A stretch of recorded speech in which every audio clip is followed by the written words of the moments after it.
Assalamualaikum warahmatullahi wabarakatuh. Jaya abadi ulama dan KNU. Dulur-dulur sedaya, alhamdulillah pada saat ini saya sedang berada di rumah saudara saya di Surabaya dan diminta untuk memberikan keterangan, pencerahan dalam channel YouTube-nya. Walaupun singkat, mudah-mudahan apa yang saya sampaikan mendapatkan manfaat untuk semua pendengarnya. Wabil khusus dalam saat ini bahwa kita semua sama-sama mengetahui Romo Kiai kita di PBNU sepertinya sedang tidak baik-baik saja. Romo-romo Kiai kita di PBNU sepertinya seperti orang-orang yang sudah kehilangan kewarasan dalam akalnya. Bagaimana tidak bahwa kalimat Nahdlatul Ulama adalah kebangkitannya para ulama-ulama pribumi, ulama-ulama putra-putri terbaik di bumi Nusantara. Tapi pada saat ini kita bisa menyaksikan betapa getirnya sebagian daripada romo-romo kiai kita di PBNU justru dengan membabi buta mereka tetap membela kesesatan dari kelompok Balawi ini. Bahkan kalau kita mau jujur dan kalau kita sekarang melihat kepada beberapa masukan dan komentar daripada netizen yang sekarang sudah cerdas, bahwa kepemimpinan PBNU yang saat ini adalah salah satu yang paling buruk sepanjang masa. Paling mundur. Betul-betul tidak mau mengedepankan keilmiahan, hanya berdasarkan pada praduga. Dan yang lainnya yang kita sesalkan juga,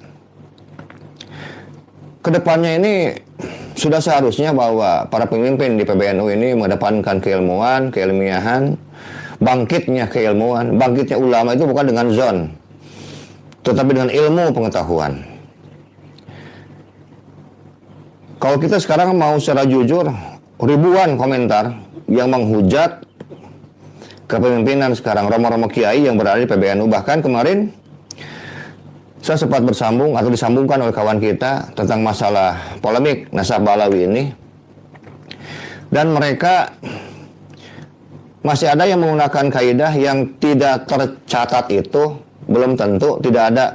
Ya betul, saya bilang. Kalau mereka itu tukang cilok, tukang candil, tukang tambal ban, tukang tahu gejrot gitu, cocok. Nah ini yang kita bicarakan kan tokoh historis. Namanya tokoh historis artinya tokoh sejarah. Bagaimana mungkin tokoh sejarah tidak pernah tercatat? Dengan label yang begitu hebat, begitu tinggi, memiliki sekarang posisi teratas sebagai imam mujtahid mutlak. Ngeri sebetulnya. Tapi nggak punya karya, tidak punya prestasi, tidak memiliki karya tulis satupun. Bahkan fatwanya pun tidak ada dalam dunia ini. Karena itu, kalau kawan-kawan di bawah harus sekarang menggelorakan MLB, walaupun saya bukan orang struktural, sepertinya hal ini penting untuk dilakukan. Kita butuh pemimpin ini yang betul-betul membela kiai-kiai pribumi, bukan membela sekarang orang-orang yang ingin menyingkirkan kiai-kiai pribumi dari tanah dan negerinya sendiri. Kalau kita mundur ke belakang, bagaimana sekarang pemerintah penjajah Belanda waktu itu? Mereka sekarang justru mengusir, membunuh, membantai para kiai-kiai pribumi. Kemudian penjajah Belanda justru memelihara, merawat imigran Yaman yang diberikan pangkat yang begitu besar, privilege yang begitu nyaman, kemudian diberikan gelar Habib. Dan sekarang sampai saat ini masih terasa bahwa yang harus kita pahami bersama bahwa Nahdlatul Ulama itu dibentuk untuk melawan penjajahan, baik secara fisik ataupun secara materi dan penjajahan lainnya.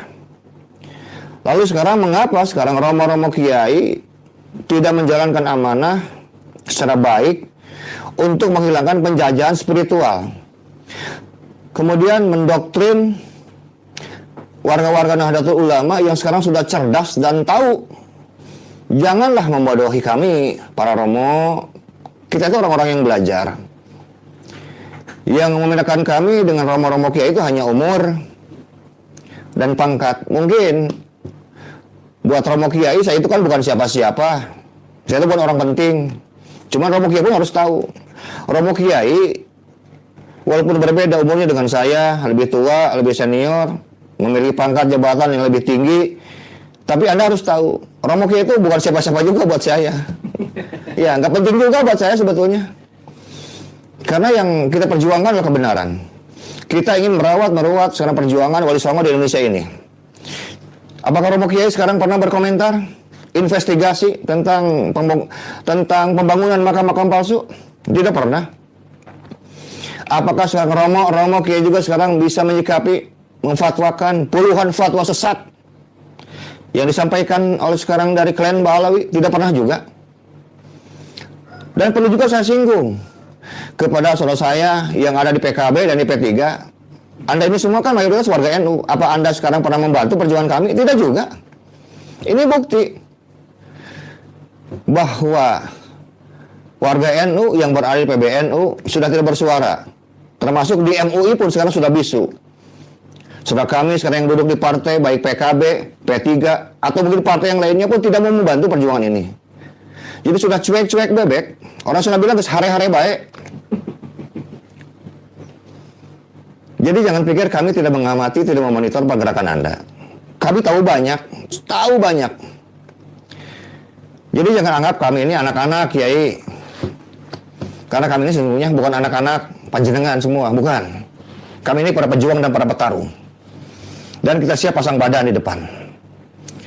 Dan untuk saudara-saudara kami dari Ba'alawi yang sampai saat ini masih kekeh mengaku sebagai zuriat Nabi, ini ada beberapa pertanyaan yang harus dijawab secara ilmiah.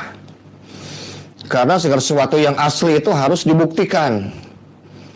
Jangan sekarang mengaku sekarang barang asli, setelah dicek, diverifikasi ternyata barang palsu. Karena barang asli selamanya akan tetap asli, dan yang palsu selamanya akan tetap palsu. Pertanyaan pertama,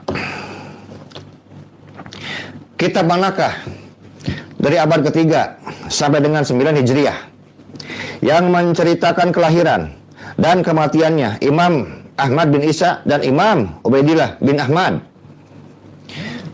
Pertanyaan kedua, kitab manakah dari abad ketiga sampai dengan 9 Hijriah yang menceritakan masa kecil dan masa remajanya Imam Ahmad bin Isa dan Imam Ubaidillah bin Ahmad? Pertanyaan ketiga, kitab manakah dari abad ketiga sampai dengan 9 Hijriah yang menceritakan masa pendidikan keagamaan Imam Ahmad bin Isa dan Imam Ubaidillah bin Ahmad? Pertanyaan keempat, kitab manakah dari abad ketiga sampai 9 Hijriah yang menceritakan hubungan antara guru dan murid-muridnya Imam Ahmad bin Isa dan Imam Ubaidillah bin Ahmad? Pertanyaan kelima, kitab manakah dari abad ketiga sampai 9 Hijriah yang menceritakan prestasi keilmuan dan dakwahnya Imam Ahmad bin Isa dan Imam Ubaidillah bin Ahmad? Pertanyaan keenam, kitab manakah dari abad ketiga sampai dengan 9 Hijriah yang menceritakan pengakuan dan pujian para ulama di zamannya akan keutamaan Imam Ahmad bin Isa dan Imam Ubaidillah bin Ahmad? Pertanyaan ketujuh, kitab manakah dari abad ketiga sampai dengan 9 Hijriah yang menceritakan kumpulan fatwa-fatwanya Imam Ahmad bin Isa dan Imam Ubaidillah bin Ahmad? Pertanyaan kedelapan, kitab manakah dari abad ketiga sampai dengan 9 Hijriah yang menceritakan gelar mujtahid atau ahli hadis atau ahli fikih atau memiliki mata rantai asar ulama atau syekh di zamannya bagi Imam Ahmad bin Isa dan Imam Ubaidillah bin Ahmad. Pertanyaan ke-9. Kitab manakah dari abad ketiga sampai 9 Hijriah yang tidak mencatat atau menceritakan tokoh historis atau mujtahid atau ulama hadis atau ulama fikih? Pertanyaan terakhir yaitu pertanyaan yang ke-10.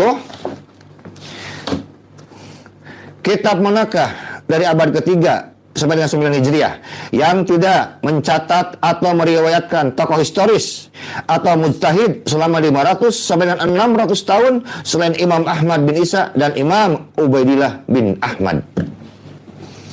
Sebetulnya saya masih banyak pertanyaannya, cuman saya ringkas saja 10 pertanyaan karena satu pun saya ragu Anda mampu menjawabnya. Tapi kita akan berbicara secara ilmiah untuk membuktikan keaslian Anda.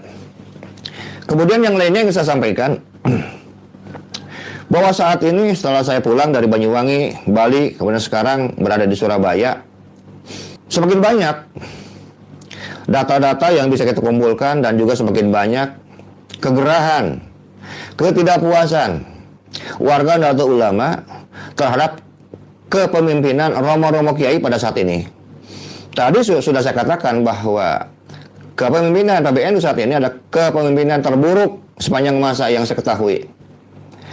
Jadi kedepannya bagi warga-warga Nahdlatul Ulama agar lebih berhati-hati lagi untuk mencari seorang pemimpin. Karena walaupun bagaimana kita tahu, walaupun PBNU tidak berpolitik praktis, tapi sepertinya sekarang sudah melakukan lobby-lobby politik, sudah melakukan strategi politik, sudah melakukan hal-hal yang sebetulnya dianggap tabu, tapi sekarang dianggap biasa. Bahkan sudah melakukan sekarang pembelaan-pembelaan terhadap Ba'alawi yang sebenarnya justru tidak pernah, yang sebetulnya tidak perlu dibela. Yang dibela itu adalah harkat martabat kiai-kiai Nahdlatul Ulama asli kiai harusnya, bukan orang lain. Nusantara ini dimiliki sekarang oleh bangsa pribumi dari suku asli bangsa Indonesia. Dan kami sebagai bumi putra Nusantara berhak bukan hanya sebagai tuan rumah, tetapi menjadi raja di tempatnya masing-masing. Karena itu sangat aneh apabila sekarang cara pikir romo-romo kiai yang memiliki pangkat jabatan yang begitu mulia dan terhormat di ormas terbesar sedunia di bawah NATO kalau kita bicara masalah jumlah. Kok cara berpikirnya, ya mohon maaf Kiai, cara berpikir Anda itu terlalu cetek ya buat kami. Kalau kita bilang ya kaleng-kaleng lah. Jadi ayolah kita bangun kembali Nahdlatul Ulama ini kepada martabatnya yang mulia sesuai dengan posisinya sebagai mitra pemerintahan yang begitu disegani. Sekarang kehormatan Nahdlatul Ulama sedang dipertaruhkan oleh kepemimpinan Anda. Jadi jangan salahkan apabila sekarang sudah riak ada suara-suara yang ingin mengadakan MLB. Kenapa? Karena warga Nahdlatul Ulama sudah tercerahkan, mampu melihat mana yang hak dan mana yang batil. Walaupun jelas Anda tidak mungkin mau turun sendiri, karena mungkin Anda masih betah duduk dalam kepemimpinan sekarang di PBNU. Tapi ini sama saja sedang merusak tatanan Nahdlatul Ulama yang sedang atau yang sudah dirintis oleh para aulia kita, oleh para wali songo, oleh guru-guru kita. Jadi jangan pernah melemparkan kalimat sekarang takut kualat dan syafaat. Justru bagi kami, Anda lah sebetulnya harus takut kualat dan tidak mendapat syafaat. Karena Anda dalam pengamatan kami, dalam analisa kami, sudah melenceng dari amanat pendiri Nahdlatul Ulama Hadratus Syekh Ki Haji Hasyim Asy'ari. Untuk dulurku semua yang terus bergerak dalam perjuangan Wali Songo Indonesia, Laskar Sabilillah, jangan pernah kendor. Kita gaungkan dan kita gemakan suara kebenaran ini dengan apa yang kita miliki. Sudah barang tentu ada beberapa agenda besar, bahkan agenda yang sangat besar sekali yang akan kita buat. Dan ini sifatnya masih cukup khusus. Saya tidak katakan bahwa agenda besar kita ini adalah sesuatu yang rahasia, tidak. Karena juga kita semua akan tahu kok. Yang perlu kita pastikan bahwa gerakan kita ini adalah pergerakan matahari ketiga. Cahaya matahari di bumi Nusantara sedang berpihak kepada perjuangan Wali Songo dan Laskar Sabilillah. Insya Allah, biidznillah, bahwa kita akan terus maju, akan terus sekarang bergerak dengan apa yang kita miliki. Dan ada yang mereka tidak ketahui bahwa kekuatan kultural Nahdlatul Ulama itu sangat besar, bahkan teramat besar. Mereka harus mengkalkulasi sebetulnya apabila ingin berurusan dengan warga Nahdlatul Ulama di dalam kulturalnya, dalam masyarakat akar rumputnya.